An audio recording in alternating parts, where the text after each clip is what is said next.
सर्वमङ्गलमाङ्गल्यं सर्वकल्याणकारकं प्रधानं सर्वधर्माणां जैनं जयतु शासनं जैनं जयतु शासनं वन्दितु सर्वसिद्धि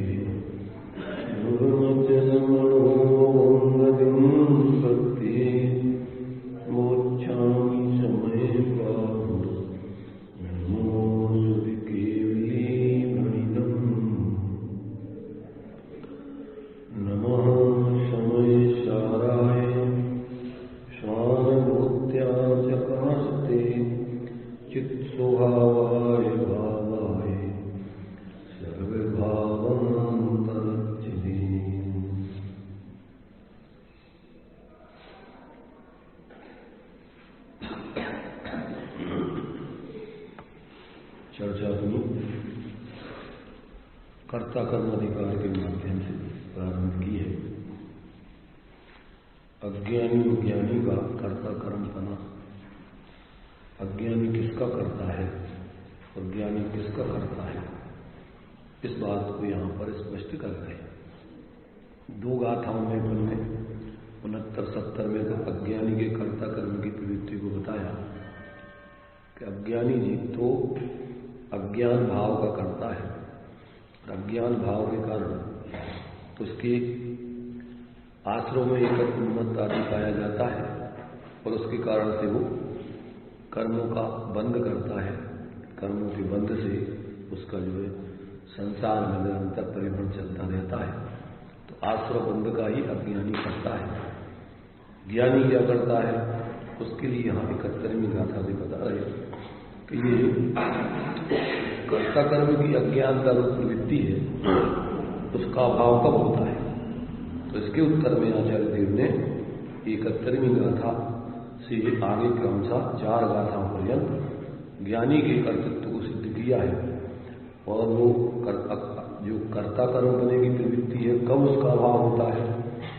जब ये इस प्रकार से जो इस गाथा में दिया है, ये जीव ज्यों ही आश्रमों का त्यों ही अपने आत्म का जाने में से संतर, तभी बंधन नहीं उसको का। जैसे उसको अपने स्वरूप का और आश्रमों का भेद ज्ञान हो जाता है, आत्मज्ञान हो जाता है, तभी से वो इस अज्ञान रूप कर्ता कर्म की प्रवृत्ति का प्रभाव करता है। इसके पहले बिना भेद ज्ञान के इसके कर्ता कर्म की अज्ञानता रूप प्रवृत्ति चलती रहती है। इसलिए यहाँ कि जब जीव आश्रमों का और आत्मा का भेद विज्ञान कर लेता है, उसी समय से उसकी कर्ता कर्म की प्रवृत्ति जो अज्ञानता रूप अनादिकाल से चली आई, उसका अभाव हो जाता है। ऐसा यहाँ पर ये अपन ने टीका पढ़ ली थी आचार्य अमृत चंदेव की आत्मख्याति, भावार्थ भी अपन ने कल पढ़ा था।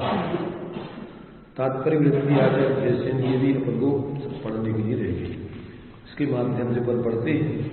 पहले भावार्थ में देखिए, थोड़ा सा पढ़ के आगे तात्पर्य वृत्ति पढ़ते हैं। क्रोध आदि और ज्ञान भिन्न भिन्न वस्तुएं हैं। क्या है? क्रोध आदि और ज्ञान भिन्न भिन्न वस्तुएं हैं। न तो ज्ञान में क्रोधादि है और न क्रोधादि में ज्ञान है। क्या है? क्रोधादि अलग है और ज्ञान अलग है। ऐसी दो अलग अलग वस्तुएं हैं। अब कहते हैं ऐसा उनका भेद ज्ञान हो तब उनका एकत्व रूप का जो अज्ञान भाव है उसका नाश हो जाता है। अनादिकाल से तो जीव को क्रोधादि में और ज्ञान में क्या है, अभेद पना भाषित होता था। ये तो भिन्न और भाषित हो जाता अभेद पना। इसलिए उसका क्या हो जाता, अज्ञानता रूप जो मिथ्या दर्शन ज्ञान चारित्र आदि रूप जो उसका कर्तृत्व है, वो अनादिकाल से अपने को शरीर आदि अजीवों का और आश्रवादि का, इनका सबका कर्तृत्वपना उसके जीवन में एकत्व कर्तृत्वपना चलता था। ये मैं हूं और ये मेरे हैं, ऐसा उसमें एकत्व और ममत्व और कर्तृत्व और भोक्तृत्व।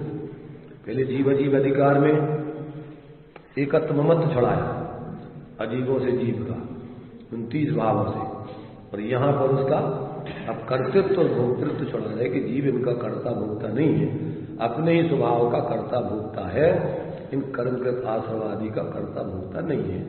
29 भावों का ही कर्ता भोक्ता है। जैसे वो जीव अजीव में 29 भाव लिए थे, आश्रव भाव भी जो है अजीव में डाले थे, ऐसे यहां पर भी ये आश्रवादी जितने भी भाव हैं उनका ये जीव कर्ता भोक्ता नहीं है। किसका है? अपने ज्ञान स्वभाव का कर्ता, अपने स्वभाव का कर्ता है, इनका कर्ता नहीं है। ऐसा जब ये अंतर जान लेता है तब उस अज्ञान भाव से होने वाले कर्तृत्व का, उसके एकत्व का नाश हो जाता है। उनमें जीव जीव में एकत्वपना भी टूट जाता है, ममत्वपना भी छूट जाता है, और उसका कर्तृत्वपना भी छूट जाता है, और भोक्तृत्वपना भी छूट जाता है। फिर अपने स्वरूप का ही क्या है? स्वरूप में ही एकत्व ममत्व कर्तृत्व भोक्तृत्व, और फिर उसी का ज्ञातृत्व। अभी तक तो अपने आत्मा को जानते ही नहीं था, अब वहीं से अपने आत्मा को जानना, उसी को अपना मानना, और उसी का ही वास्तव में कार्य करना, और उसी का भोग करना। जो करेगा वही भोगेगा, जो करता है उसी को भोगता है। आश्रव करता है तो आश्रवों का फल आकुलता भोगता है, और निराश्रव रूप स्वभाव रूप प्रवृत्ति करता है तो उसका फल निराकुलता भोगता है। तो अज्ञानी तो क्या करता है कि निरंतर आश्रव भाव आदि को करता है, और उन्हीं का फल आकुलता को भोगता है। उन्हीं में एकत्व ममत्व करता है, इसलिए उन्हीं को एकत्व ममत्व पूर्वक उन्हीं को अपना जानता मानता है। जो शरीर आदि हैं, जो अपन को वर्ण आदि से लेके गुणस्थान, वो ही अपने उसको ही स्वरूप अपने को मानता जानता है, और उसी का कर्ता भोक्ता बना रहता है। भ्रम से है तो अपने स्वभाव का कर्ता भोक्ता परमार्थ है, परंतु अज्ञानता से उसको ऐसा भ्रम हो जाता है। जिस समय आश्रव आदि शरीर आदि चल रहे हैं, उसी समय भी आत्मा का ज्ञान स्वभाव अलग हो रहा है, पर उसमें भ्रम रहता है। ऐसे लगता है कि एक चित्रावगाही संबंध जहां जिन प्रदेशों में आश्रव आदि हो रहा है, उसी प्रदेशों में ज्ञान स्वभाव भी हो रहा है, जानपना भी चल रहा है, तो उसका वो भाव भेद नहीं कर पाता है। इसलिए उनमें ऐसे लगता है कि जैसे रागादिक क्रोधादिक हम ही हैं, हमारे ही हैं। तो उनमें जब तक ये भेद विज्ञान नहीं करता, तब तक उसके लिए क्या है? अज्ञानता जन्य जो प्रवृत्ति है, एकत्व ममत्व कर्तृत्व भोक्तृत्व, उसी को जानते रहना, निरंतर ज्ञान उसी में जुड़े रहना, और पूरी ताकत उन्हीं में लगते रहना। तो ऐसा जो ज्ञानियों का पंचाचार है, वो तो सम्यक दर्शन ज्ञान चारित्र तप और वीर्य अपने स्वरूप की संरचना में ही लगता है। श्रद्धा ज्ञान लीनता, और उसी में स्थिरता, और उसी रूप अपने को जानना, उसी स्वरूप की संरचना करने में ताकत लगाना। और अज्ञानी का निरंतर पर लक्ष्य करके ही उनको ही अपने रूप जानना मानना, और उसी को करने का और भोगने का निरंतर एकत्व बुद्धि से भाव चलते रहना। ये सब अज्ञानता रूप प्रवृत्ति जीव की अनादिकाल से चलती आई है। तो जब ये ज्ञान में ज्ञान लक्षण से लक्षित अपनी आत्मा को और आश्रव आदि के भेद को जान करके और अपने ज्ञान स्वरूप आत्मा का अंदर में निर्विकल्पों के अनुभव करता है, उसी समय से इसके पर का एकत्व ममत्व कर्तृत्व भोक्तृत्व टूट जाता है, छूट जाता है, और अंदर अपने स्वभाव का ही कर्ता भोक्तापना और अपने स्वभाव को ही अपना स्वरूप जानना मानना उसके निरंतर चलता है। इसलिए फिर वो संसार का पात्र नहीं रहता है, क्रम से वो अपने ही स्वभाव रूप वर्णन करके और फिर परम सुख का पात्र बन जाता है। ऐसा जो है कि जो हो ऐसा उसका भेद विज्ञान हो, तब उनका एकत्व रूप का अज्ञान नाश होता है, और अज्ञान के नाश हो जाने से कर्म का बंध भी नहीं होता। इस कारण इस प्रकार ज्ञान से ही बंध का निरोध होता है। भेद विज्ञान से ही जीव के क्या है? आश्रवादी का अज्ञानता रूप प्रवृत्ति का अभाव होकर और ज्ञान रूप प्रवृत्ति उसके जीवन में चालू हो जाती है। तो ऐसा ज्ञानानुभूति रेव आत्मानुभूति, अपने को ज्ञान स्वरूप ही निरंतर अनुभव करता है और उसी का भोग करता है। फिर ये कसाय आदि रूप प्रवर्तन न करके उसकी आकुलता जन्म उसको नहीं भोगता है। इसलिए अतीन्द्रिय ज्ञान और अतीन्द्रिय सुख उसके जीवन में प्रकट हो जाता है। अनादिकाल से तो इंद्रिय ज्ञान और इंद्रिय सुख दुख में ही जीव प्रवृत्ति कर रहा है, वास्तव में वो इंद्रिय ज्ञान तो अपना आत्मा का ज्ञान है ही नहीं, वो तो वास्तव में ज्ञायक संकर दोष है, भ्रम से अपने को स्वरूप जानना। और इसी प्रकार जो 5 इंद्रियों के विषय आदि में जो सुख की कल्पना है वो तो दुख ही है, सुखाभास। जैसे कुत्ता हड्डी को चबा करके मानता है इसमें से खून निकल रहा है, ऐसी 5 इंद्रियों के विषयों में प्रवृत्ति करके मोह से जीव मानता है कि इसमें से सुख आ रहा है, शांति मिल रही, और उसमें तो कोई शांति है ही नहीं। ऐसा उसका भ्रम तभी टूटता है। देखिए तात्पर्य वृत्ति में उसका विशेष खुलासा। अब किस काल में इसके कर्ता कर्म की प्रवृत्ति से निवृत्ति होती है, ऐसा पूछने पर आचार्य देव उत्तर देते हैं। जय्या, जब श्री धर्मलब्धि के अर्थात शुद्धात्मानुभूति के काल में,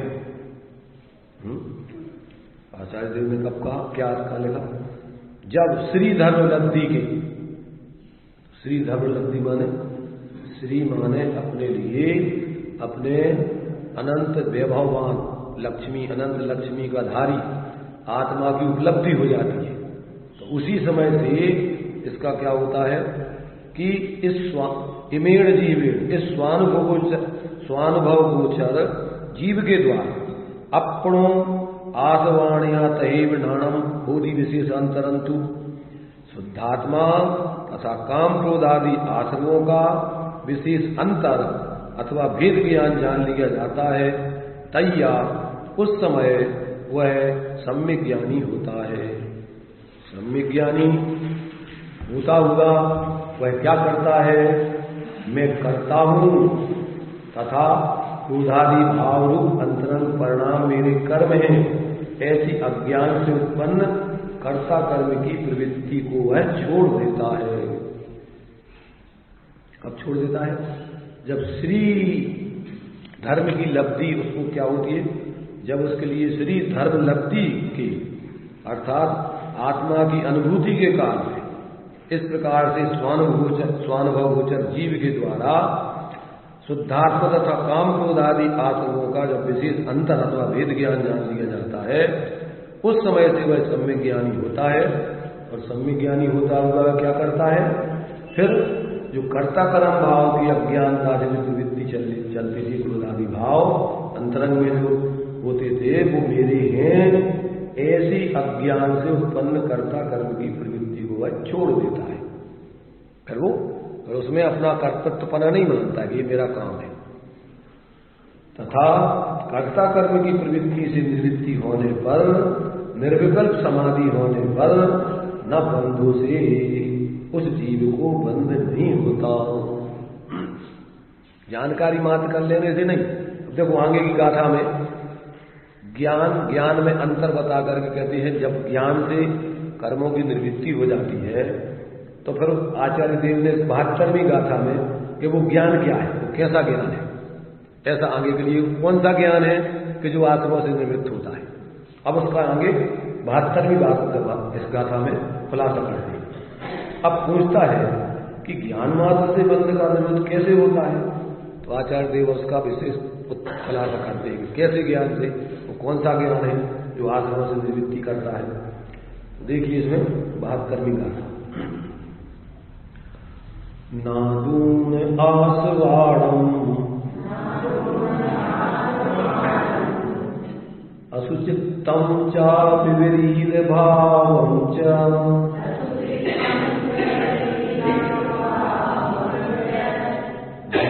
दुःखस्य कारणं क्रिया तदो नियतिं गुणवी जीवो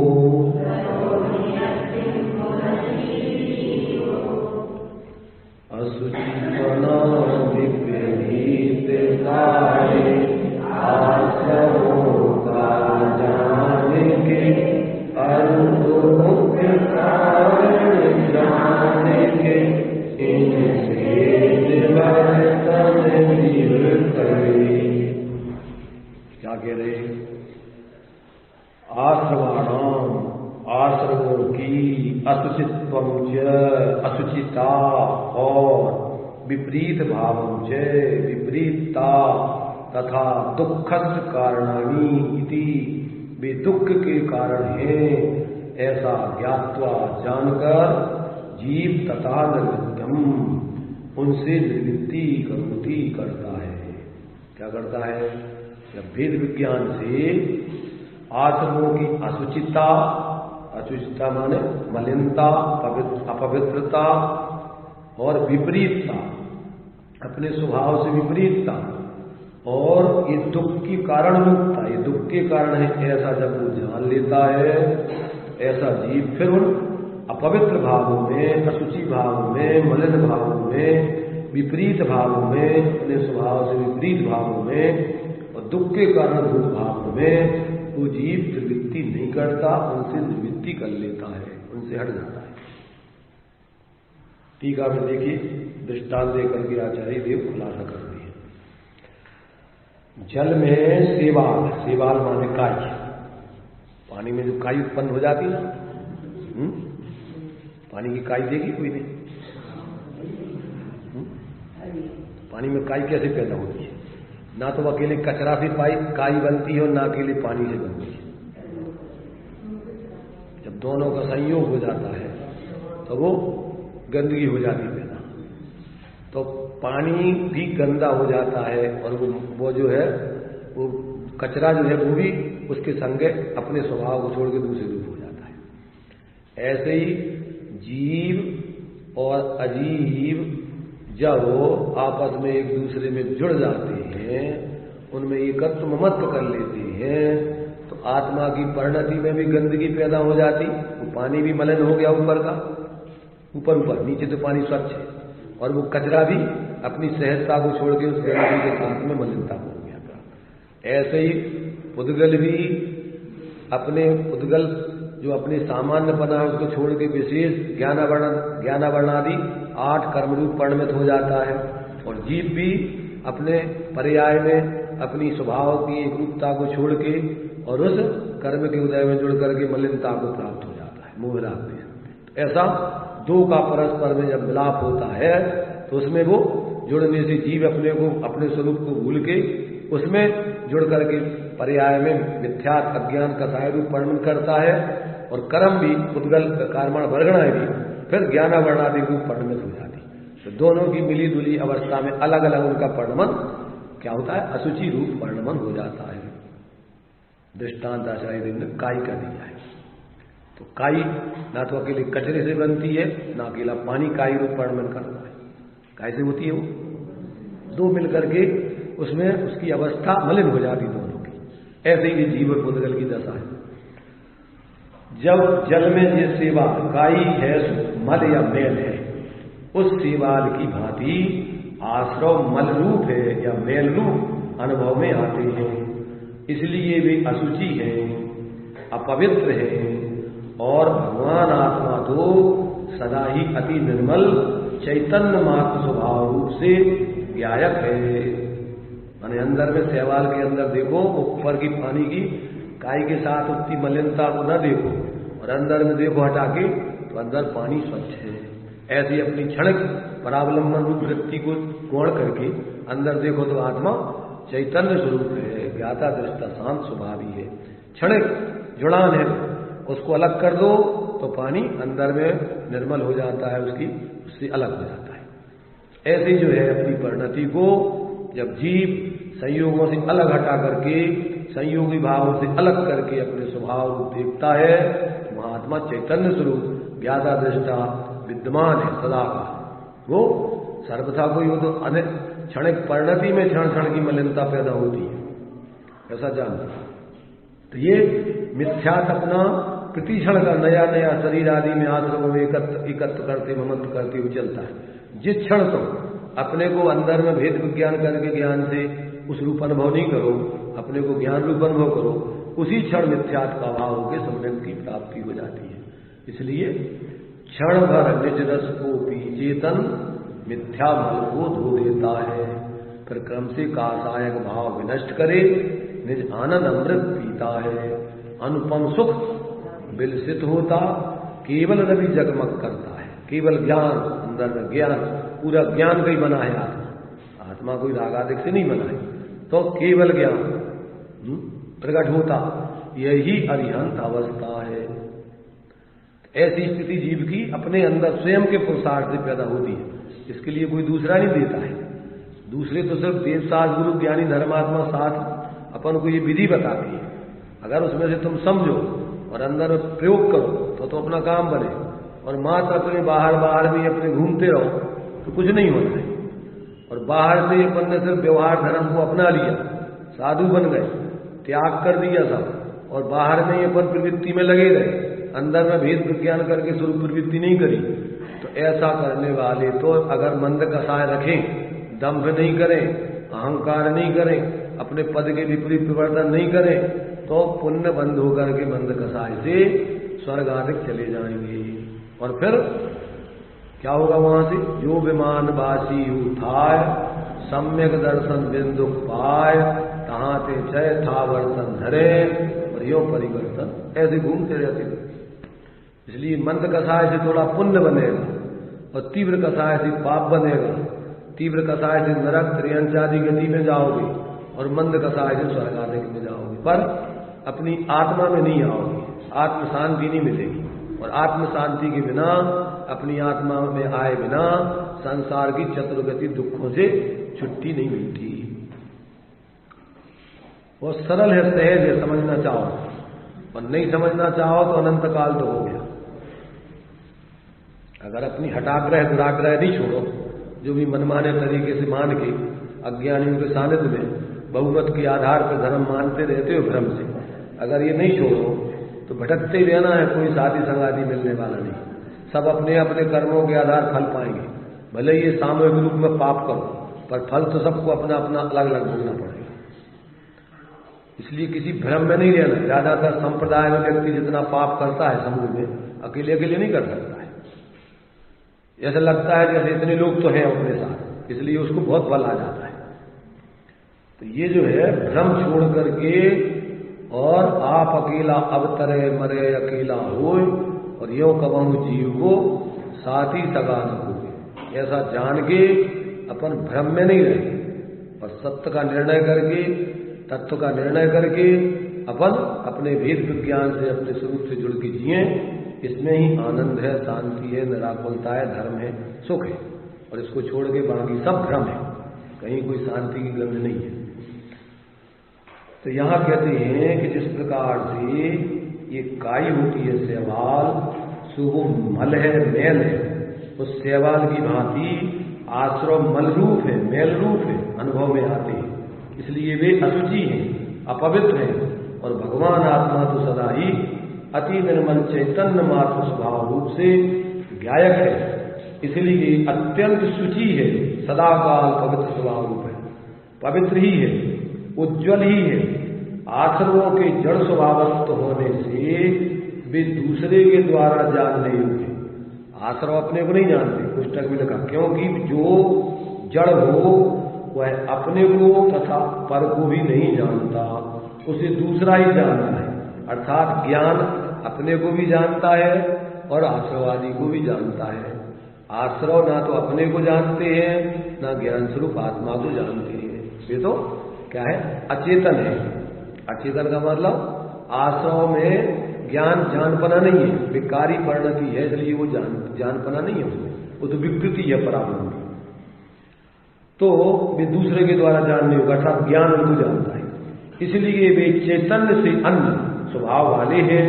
और भगवान आत्मा तो अपने को सदा विज्ञान घन स्वभाव बना होने से स्वयं ही चेतन ज्ञाता है। आत्मा स्वयं अपने को जानता है और दूसरों को भी जानता है। आश्रव और शरीर आदि ना तो अपने को जानते हैं, ना पर को जानते हैं। स्वाको और पर को जानता है कौन? चेतक आत्मा, ज्ञान स्वरूप आत्मा। इसलिए वह चैतन्य से अनन्य ज्ञान जो है, चैतन्य से अनन्य स्वभाव वाला ही है, अर्थात चैतन्य से अन्य स्वभाव वाला नहीं है। कौन? ज्ञान लक्षण, आत्मा का ज्ञान, तादात्म्य संबंध है। आत्मा और ज्ञान अपन गुणगुणी की भेद, लक्षण और लक्ष्य की भेद से उसमें भिन्नता व्यवहार से कहते हैं। परमार्थ से तो जैसे शक्कर का लक्षण मीठापन और शक्कर, तो ये अपन को व्यवहार से समझने के लिए भेद से दो कह रहे हैं, उसका मीठापन गुण और वो गुणी अनंत गुणों का धारण करने वाला। ऐसे ही आत्मा और ज्ञान ये सब परमार्थ से तो निश्चय से तो अभेद ही है, अलग अलग नहीं है।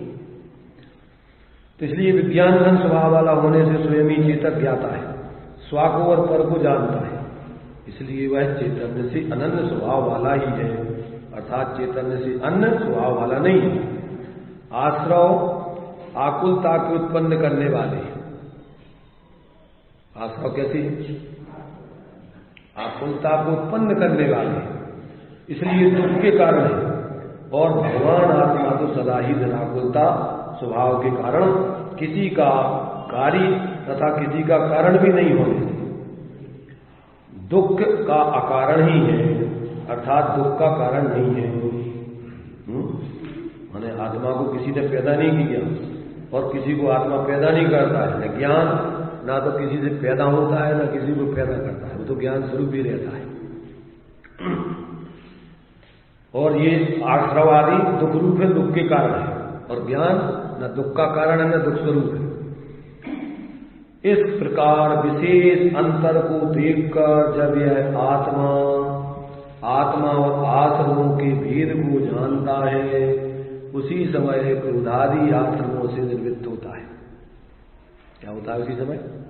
उसी समय क्रोधादि भावों से निर्वृत्त होता है, क्योंकि उनसे जो निवृत्त नहीं है उसे आत्मा और आश्रमों के पारमार्थिक यथार्थ भेद विज्ञान की सिद्धि ही नहीं हुई। इसलिए वह यह सिद्ध हुआ कि क्रोधादि आश्रमों से निवृत्ति के साथ जो अविनाभावी है, ऐसे ज्ञान मात्र से ही अज्ञान जन्य पौद्गलिक कर्म के बंध का निरोध होता है। किससे? जो कैसा है? जो आश्रमों से निवृत्ति स्वरूप ज्ञान है, अविनाभावी है। आश्रमों से निवृत्ति का और ज्ञान का अविनाभावी संबंध है। जिस ज्ञान में आश्रमों से निवृत्ति नहीं होती वो ज्ञान नहीं है, वो तो अज्ञान है। आगे देखो खुलासा करते हैं। और जो यह आत्मा है और आश्रमों का भेद ज्ञान है, सो अज्ञान है या ज्ञान? अब प्रश्न करता है आचार्य, ये बताओ कि जो यह आत्मा और आश्रमों का भेद विज्ञान है, सो वो भेद विज्ञान अज्ञान रूप है कि ज्ञान? यदि अज्ञान है तो आत्मा और आश्रमों के अभेद ज्ञान से उसकी कोई विशेषता नहीं हुई। अगर वो अज्ञान है, ज्ञान नहीं है, तो आश्रमों से और ज्ञान से कोई विशेषता अविशेष न उसके एक रूपता से कोई विशेषता नहीं हुई, उसके अभेद ज्ञान से उसकी कोई विशेषता नहीं हुई, वो तो अभेद ज्ञान आश्रम एक ही हो गए। और यदि ज्ञान है तो वह अब कह रहे को अगर ज्ञान है तो ये बताओ कि वो आश्रमों में प्रवृत्त है कि आश्रमों से निर्वृत्त है? अब आगे कह रहे हैं, यदि आश्रमों में प्रवृत्त है तो भी आत्मा और आश्रमों के अभेद ज्ञान में उसकी कोई विशेषता नहीं। और यदि आश्रमों से निर्वृत्त है तो ज्ञान से ही बंध का निरोध सिद्ध होगा। क्यों न कहलाएगा? सिद्ध होगा ही कहलाएगा। ऐसा सिद्ध होने से अज्ञान का अंश ऐसे क्रिया नय का खंडन होगा। माने जो अज्ञानता के साथ में जो मोह राग द्वेष आदि की क्रिया, आश्रमों की क्रिया होती थी, उसका खंडन हो गया। अज्ञान के साथ इसकी मैत्री, इसकी आश्रमों की क्रिया की, माने जो अज्ञानता पूर्वक जो क्रिया आश्रमों की प्रवृत्ति है, उसकी और अज्ञानता की क्या है? एक रूपता है, मैत्री है, अभेदता है। और यदि आत्मा और आश्रमों का भेद ज्ञान आश्रमों से निवृत्त ना हो तो वह ज्ञान ही नहीं है। ऐसा सिद्ध होने से ज्ञान के अंश ऐसे एकांत ज्ञान नय का भी खंडन हुआ। ज्ञान का अंश का मतलब क्या होगा? ज्ञान पर्याय में दो प्रकार से वर्णन करता है। एक मिथ्या ज्ञान रूप वर्णन करता है और एक सम्यक ज्ञान रूप वर्णन करता है। ज्ञान के ही दो प्रकार के परिणाम होते हैं। तो जब ये भेद विज्ञान हो जाता है ज्ञान में, तो फिर वो अज्ञान रूप आश्रमों में और शरीर आदि में एकत्र रूप जानने रूप प्रवृत्ति नहीं करता, अर्थात वो अपने स्वभाव रूप अनुभव करते हुए प्रवृत्ति करता है। तो उसके साथ में वीतरागता रूप अकर माने जो यहाँ क्रिया न है, और वो वहां पर जो क्या होता है फिर वहां पर अकर्तापना, पर्याय में अकर्तापना, पर का कर्तापना नहीं होता है, फिर उसका अंदर में स्वरूप स्थिरता पूर्वक वीतरागता प्रकट होती है, ज्ञातापना के साथ स्वाभाविक परिणति प्रकट होती है। ऐसा दोनों का जो है एक साथ कहते प्रकटपना होता है। तो दोनों अभिनवादी है। जहां सम्यक ज्ञान होगा वहां रागादेश का अभाव होगा ही होगा, वीतरागता प्रकट होगी, नहीं हुई तो समझ लो वो ज्ञानी नहीं है, वो तो अज्ञानी है। आगे देखो भावार्थ में बहुत अच्छा खुलासा किया है, इसको पढ़ते हैं तो इसमें और विशिष्ट स्पष्टीकरण हो जाएगा। आश्रव अशुचि है, जड़ है, दुख के कारण है, और आत्मा पवित्र है, ज्ञाता है, सुख स्वरूप है। इस प्रकार लक्षण भेद से दोनों को भिन्न जानकर आश्रमों से आत्मा निर्वृत्त होता है और उसी कर्म का बंध नहीं होता। आत्मा और आश्रमों का भेद जानने पर भी यदि आत्मा आश्रमों से निर्वृत्त ना हो तो वह ज्ञान ही नहीं है, किंतु अज्ञान ही है। उसको ज्ञान नहीं कहते आचार्य, जो आत्मा को वृत्ति करता है। माने तुम्हारे लिए अपन लोक में भी देखते हैं कि जो अपन बात कही, जैसे पिताजी ने बच्चे से कहा कि बेटा जाओ पानी ले आओ, एक गिलास पानी लाओ। अब पानी जब तक नहीं आएगा तो पिताजी कहेगा बेटा नहीं सुनी क्या, और वो कहेगा सुन ली, और वो पानी आई भी रहा तो पिताजी मान लेंगे कि सुन ली, उसको सुनना ही नहीं कहते। किसी कहते सुनना कि जब वो कार्य होने लग जाए, पानी लाने का कार्य होने लग जाए तो समझ में आता है कि हाँ इसने सुन ली, और जब तक वो उसमें प्रवृत्ति नहीं कर रहा तो समझ लेना कि इसने सुना नहीं। अकेले मात्र ऐसी जानकारी को सुनना नहीं कहते। किसको कहते हैं सुनना? कि जो सुना है उसके कार्य में तुमने सुना कि सामने भोजन में जहर डला हुआ है और आप भोजन करते रहो, तो सुना कि नहीं सुना? तुमसे कहा कि भोजन में जहर गिर गया है, इसको मत खाना, और तुम खाते जा रहे हो, तो तुमने सुन लिया कि नहीं? नहीं सुना।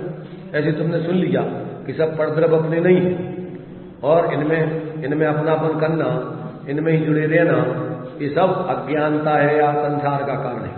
और अपन उनसे हटे नहीं, अपने स्वरूप में प्रवृत्ति की नहीं, अपने स्वरूप को अपना स्वरूप जाना नहीं, माना नहीं, और उसकी साधना नहीं की। अपन ने सुना कि नहीं सुना?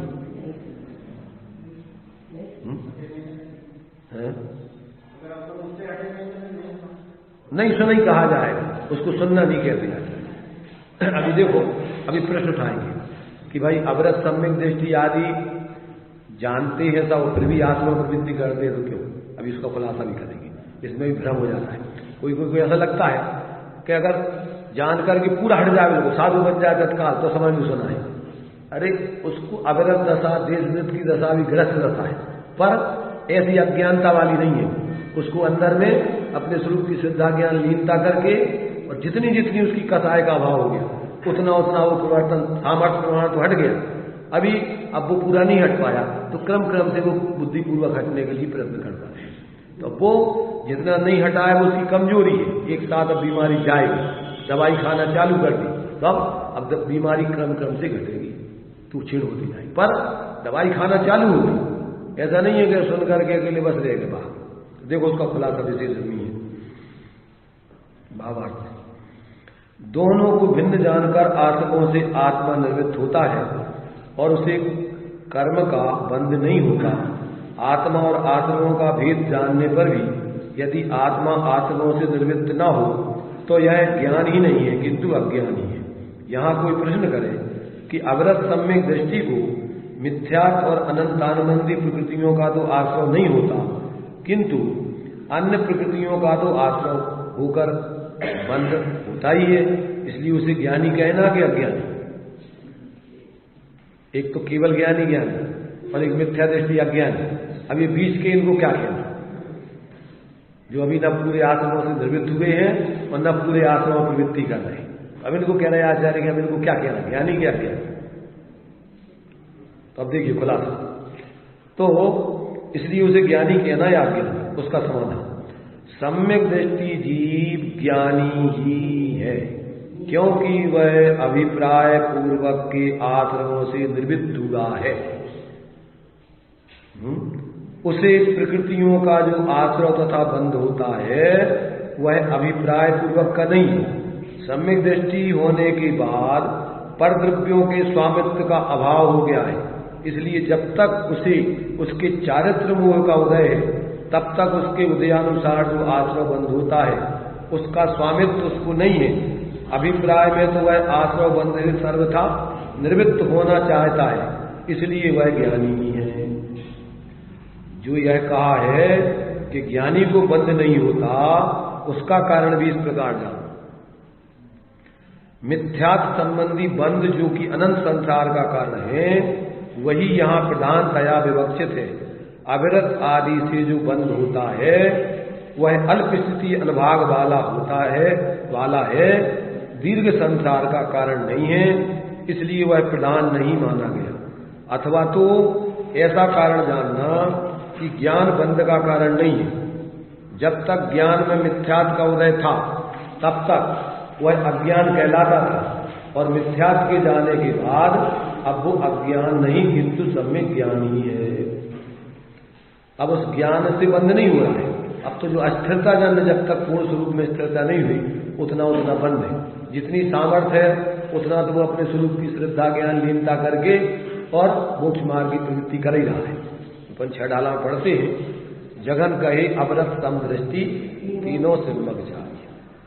अंतरात्मा 3 प्रकार से, उत्तम मध्यम जगन त्रिविध के अंतर आत्म ज्ञानी, द्विविध संगिविन सुदोपयोगी मुनि उत्तम ज्ञानी, मध्यम अंतर आत्म है जी देश वृत्ति अंगारी, और जगन कहे अवरत समदृष्टि तीनों से मग जारी, और सकल निकल परमात्म दुविध तिनमें घात निवारी, और श्री अरहंत सकल परमात्म लोकालोक निहारी, ज्ञान शरीरी त्रिविध कर्मल वर्जित सिद्ध महंता ते हैं निकल अमल परमात्म हो गए सर्व अनंता।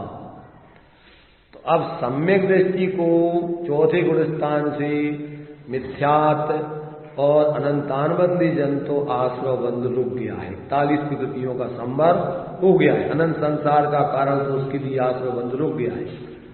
अब वो जितना जितना स्वरूप की लीनता करता जाएगा उतना उतना उसके और आश्रमों का क्रम से निरोध होता जाएगा। पंचम गुण स्थान में 2 चौकड़ी कसाय के अभावजन आश्रम बंध रुक जाएगा। फिर आगे मुनि की दशा में फिर 3 चौकड़ी कसाय के आश्रम बंध रुक जाएंगे। फिर आगे जब वो श्रेणी चढ़ करके सर्वज्ञ दशा को प्राप्त कर लेगा तो उस समय सभी बंध रुक जाएंगे।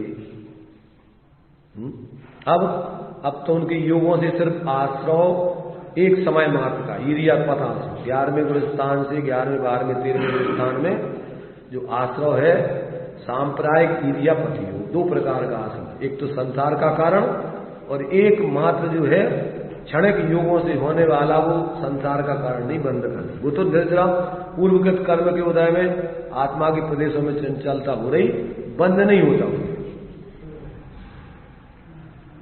तो जब तक जीव को अभी मिथ्यात्व पूर्वक एकत्र बुद्धि पूर्वक पर में प्रवृत्ति है तब तक तो पूरा संसार संबंधी आश्रय बंद चल रहा है। और जहां ये भेद विज्ञान हो गया तो उस समय से इसके आश्रय बंध का निरोध चालू हो गया। ज्ञान श्रद्धान में तो पूरा अपने स्वरूप को सबसे पृथक जानना है, तो ज्ञान श्रद्धान में तो समझ लो कि वो उसकी श्रद्धा ज्ञान अपने पूर्ण स्वभाव की हो गई। अब चारित्र में जितनी जितनी अस्थिरता है उतना उतना अभी वो क्रम क्रम से उसका स्वरूप में स्थिर होकर अभाव करेगा। ये मोक्ष मार्ग है। पर उसकी दृष्टि तो अपने उस चैतन्य स्वरूप पर लगी रहती कि यही मेरा स्वरूप है, इसके अलावा कुछ नहीं। और ये सब जितनी भी बाहर के संयोग हैं ये सब अपना स्वरूप नहीं है, आश्रय भाव भी अपना स्वरूप नहीं है। और ज्ञान में जानता है कि मूल स्वरूप तो अपना ये है। अब परिणति में जितनी अपनी अभी अस्थिरता चल रही है उतना उतना अभी अपना आश्रय बंद भी हो रहा है, तब तक अपन संसार में भी रहेंगे, पर ज्यादा नहीं, थोड़े समय के लिए। और वो भी दुर्गति का पात्र नहीं, अच्छे संसार में अच्छे स्थानों पर जहां धर्म आराधना के निमित्त है, केवली आदि का सानिध्य मिलता है, ऐसे स्थानों पर ही वो रह करके अपनी धर्म आराधना करेगा, संसार को बढ़ाने का काम नहीं करेगा। तो ये साधक दशा है, एक विराधक दशा है मिथ्या दृष्टि की, एक साध दशा है भगवान की, और बीच की साधक दशा है। अब वो अपने स्वरूप की आराधना करते हुए क्रम क्रम से आश्रय बंध का अभाव कर रहा है। तो ये बराबर अपन को सब चीजें समझने चाहिए। एकांत से अपन कोई ज्ञानी बन गया तो ऐसा समझ लेते कि वो तो अब बिल्कुल सब छोड़ छाड़ करके जंगल चला जाए, समझ लो सभी सम्यक दृष्टि है। ये भी भ्रम है, क्योंकि सम्यक दृष्टि तो चारों गति के जीव होते हैं, और नरक और देव गति में तो चौथे गुण स्थान से आगे का प्रवर्तन हो ही नहीं सकता, क्योंकि उस पर्यायगत ऐसे ही योग्यता है। और मनुष्यों में भी तीनों प्रकार के सम्यक दृष्टि होते हैं, साधक अव्रत भी होते हैं, देशव्रत भी होते हैं, महावृत्ति भी होते हैं, पर बाहर के बेस से नहीं समझते। अपन बाहर में अकेले सच्चे देव शास्त्रों को मानने लग गए, 7 तत्वों का अपन ने विचार आदि कर लिया, जानकारी कर ली, जनागम को पढ़ने लगे और बाहर की क्रियाएं भी अपन करने लगे, तो उतने मात्र से अपन अपने को सम्यक दृष्टि नहीं मानता। अंदर से जब तक अपन अपने चैतन्य स्वरूप आत्मा की श्रद्धा ज्ञान लीनता का कार्य चालू नहीं करेंगे, तब तक परमार्थ से सम्यक दृष्टि नहीं कहलाते। सम्यक दृष्टि के जीवन में यथायुग बाह्य व्यवहार सम्यक होता है, पर साथ में वो व्यवहार तो बंद का कारण है। धर्म तो अंदर में स्वरूप की श्रद्धा ज्ञान लीनता है, तो वो दोनों साथ चलते जब तक पूर्ण साधन नहीं, उसके जीवन में निश्चय व्यवहार का सुमेल होता है। वो कुगुरु कुदेव कुधर्म आदि को देव गुरु धर्म आदि नहीं मानता, जो धर्म का स्वरूप नहीं है, जो देव का स्वरूप नहीं है, गुरु का स्वरूप नहीं है, उनको ना वो देव मानता है, ना गुरु मानता है, ना धर्म मानता है, ना उसमें प्रवृत्ति करता है, ना उनके आराधकों को वो धर्मात्मा मानता है। 6 अनायतन बतलाए, कौन कौन से?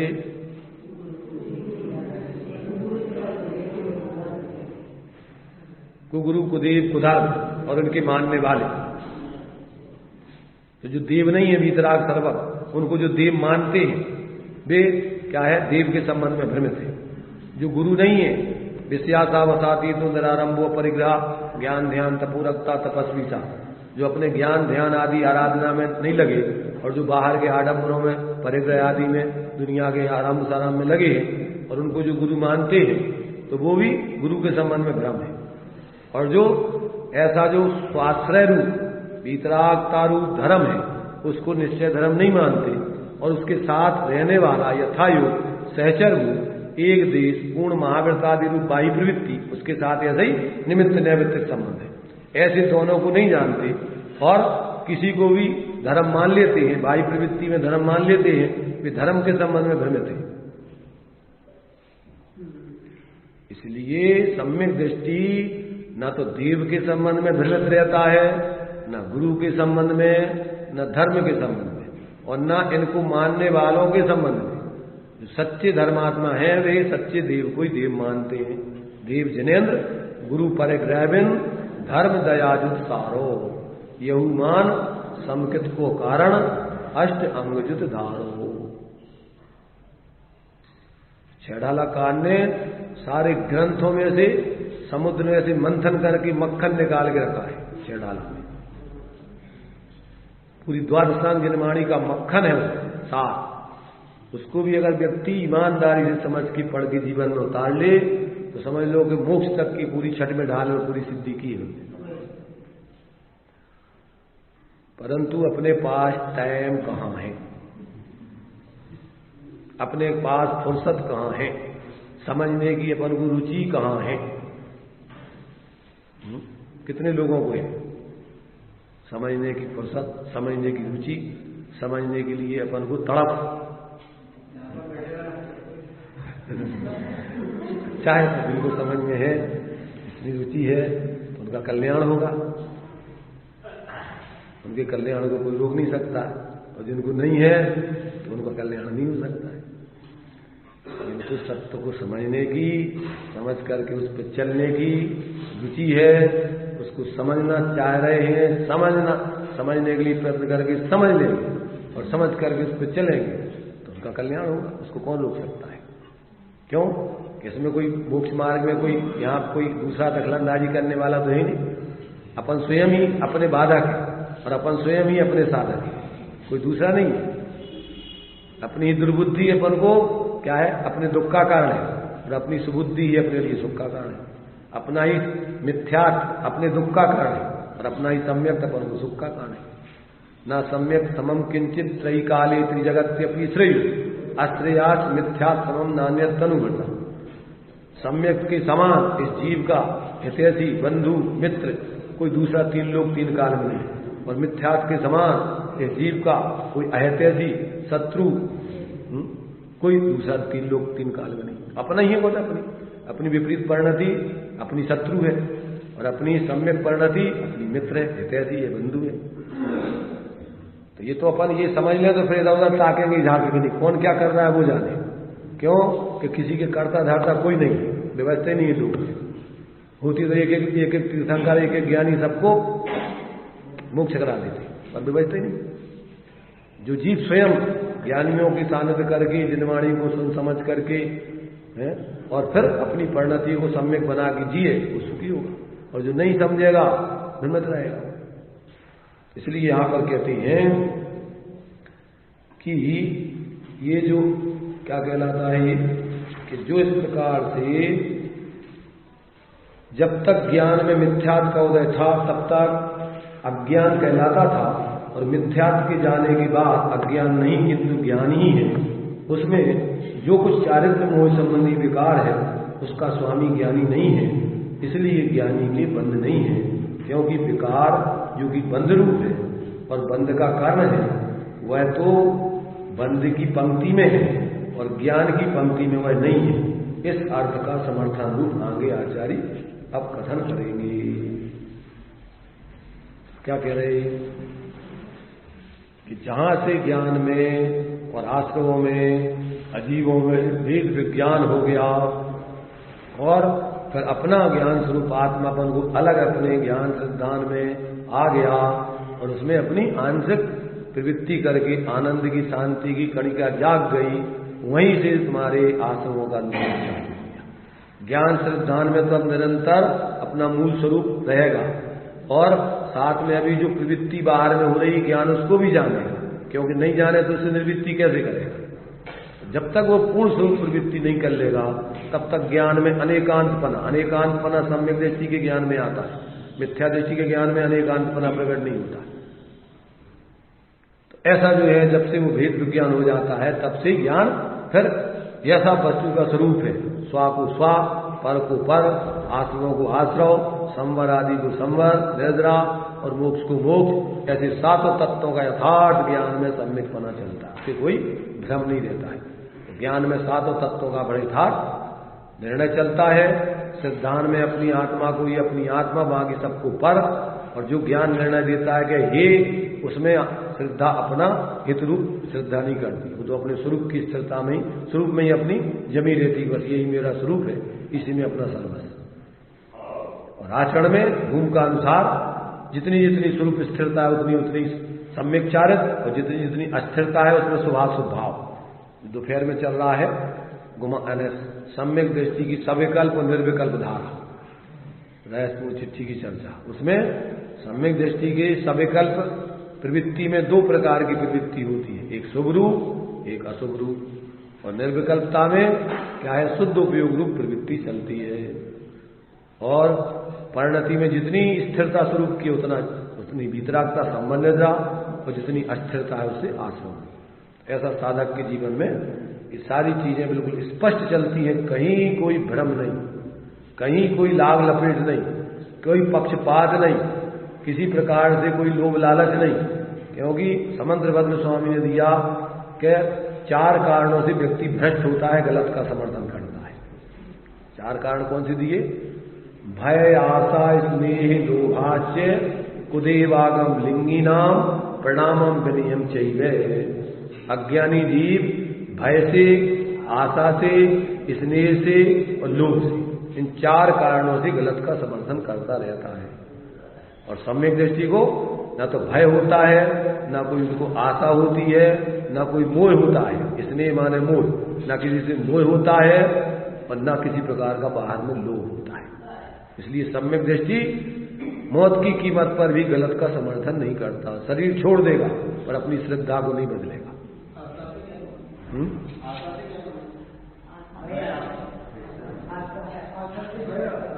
आशा अपन को कुछ मिल जाएगा, ये हमें दे देंगे कुछ, आशा लगे, अपन को आशा लगी रहती ना कि ऐसा हो जाएगा, ऐसा हो जाएगा। कोई दिलासा देते रहते हैं कि तुम ऐसा करोगे तो ऐसा हो जाएगा, तुम्हें ऐसा मिल जाएगा, तुम्हारा स्वास्थ्य लाभ हो जाएगा, तुम्हारे बच्चे मिल जाएंगे, तुम्हारे लिए ऐसा हो जाएगा, पैसा आएगा। अच्छा, ये आशा लगी है। ऐसी बाहर में कोई भी अपन को प्राप्त करने की इच्छा बनी रहे उससे, तो वो गलत का समर्थन करता है। जिसको कोई बाहर से कुछ नहीं चाहिए, क्यों कि सम्यक दृष्टि ने कांक्षित होता है, उसको कुछ नहीं चाहिए। क्यों कि अपना स्वरूप में सब कुछ है, अपने स्वरूप के बाहर अपन को कुछ मिलता ही नहीं है। इसलिए उसको कोई बाहर की इच्छा नहीं होती कि जिसके कारण से वो गलत का समर्थन करे। इसलिए ना तो डर है उसको किसी का, क्यों कि आत्मा मरती नहीं, 7 भय बतलाए। इस लोक भय, इस लोक में हमारा क्या कुछ नहीं होगा, क्योंकि हम तो चैतन्य स्वरूप है, हमारा इस लोक से क्या लेना देना। परलोक में भी हमारा तो अपना स्वरूप, अपना चैतन्य लोक ही है, बाहर का हमारा लोक है ही। इसलिए ना तो इस लोक का भय, न परलोक का भय, न अगुप्ति का, न आरक्षा का, न अकस्मात का कि कुछ हो जाए, क्या हो जाए, हमारे में क्या होगा। आत्मा का भी कुछ होता ही नहीं है, तो न अकस्मात, न मरण, न वेदना, कोई भय नहीं। उसकी तो अपनी वेदना, चैतन्य का वेदन चल रहा है।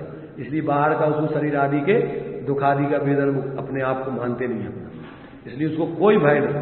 इसलिए वो निर्भय होकर के अपनी आत्मा आराधना करता है। वो किसी से डरता नहीं और किसी को अनावश्यक माना भयभीत आदि भी नहीं करता। वो सबको यथार्थता में खुद जीता है और दूसरों को भी यथार्थता का बोध कराता है।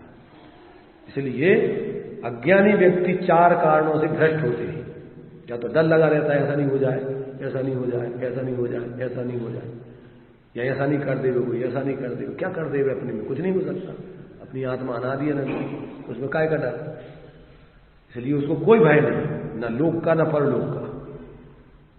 ऐसे जो है ये गाथा में अपन को कि जो ज्ञान है, उस ज्ञान से बंध का निरोध होता है, आश्रमों का निरोध होता है। तो वो ज्ञान कौन सा है? वो ज्ञान आश्रमों से निर्वृत्ति वाला ज्ञान है। आश्रमों प्रवृत्ति वाला ज्ञान को आचार्य ज्ञान कहते ही नहीं है, उसको तो कहते हैं अज्ञान है, मिथ्या ज्ञान है। इस प्रकार से भागधर्मी गाथा में आचार्य जी ने इन सब बातों का बहुत ही मार्मिक तरीके से स्पष्टीकरण किया है। और भावार्थ में जयचंद जी ने और गुणस्थानों के हिसाब से सब व्यवस्था को खोल दिया है। अब आगे एक कलश भी दिया है इसके ऊपर, बाद में उस कलश का भावार्थ भी दिया है, और फिर तात्पर्य वृत्ति है आचार्य जयसेन की। अभी तो पर टाइम हो गया, यहीं विराम लेते हैं।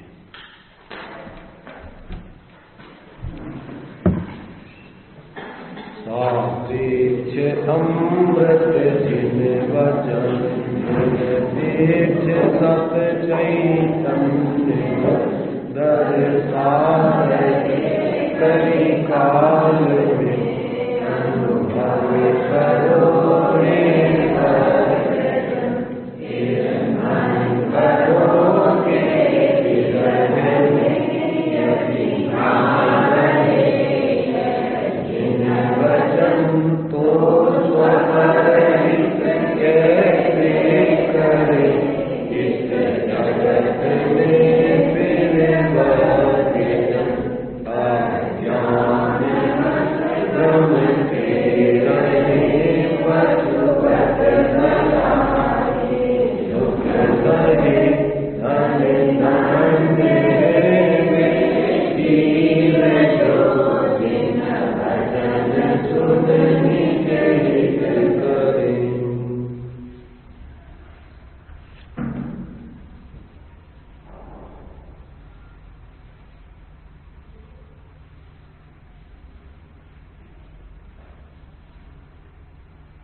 द्वादशाध्यायी